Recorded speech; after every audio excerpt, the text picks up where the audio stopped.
Once upon a time, a friendly astronaut exploring the great big planet Mars got impaled by a hunky murderous satellite dish. Abandoned by his crew, Mark Watney has to survive on juicy, delicious potatoes for a long time, solving weird Mars problems with funky technology until hopefully Earth can save him.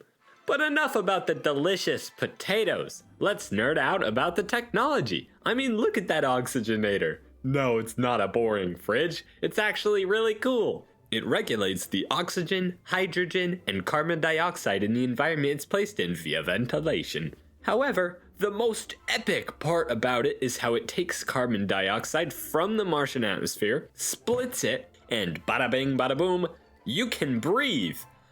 Think of the awesome implications. Water breathing, space breathing, Mars breathing.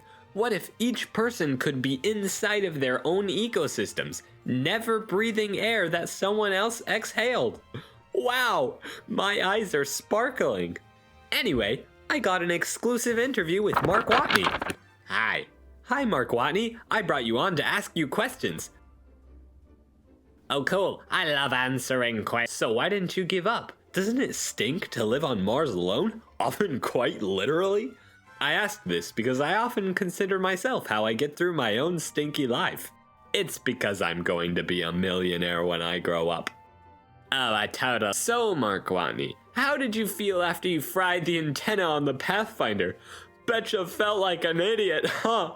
Well, and finally, Mark, did the potatoes start to taste better or worse the more you ate them? For me, potatoes are just infinitely good. But I heard you despised them. I was just thinking that following the same food routine could get boring, but you could also get very used to the food and end up liking it, you know? Actually, thanks so much for coming, Mark. You know, I think colonizing Mars is possible. I think we are 4 weeks of hard work away, but people are lazy, so my guess is 12 years. Really, I think the biggest jump we need to make is our mentality. And having better and cheaper spaceships would help too. Whee! You know, Mark Watney is quite the goal-directed and resilient individual. His book really shows how you gotta persevere when things get tough.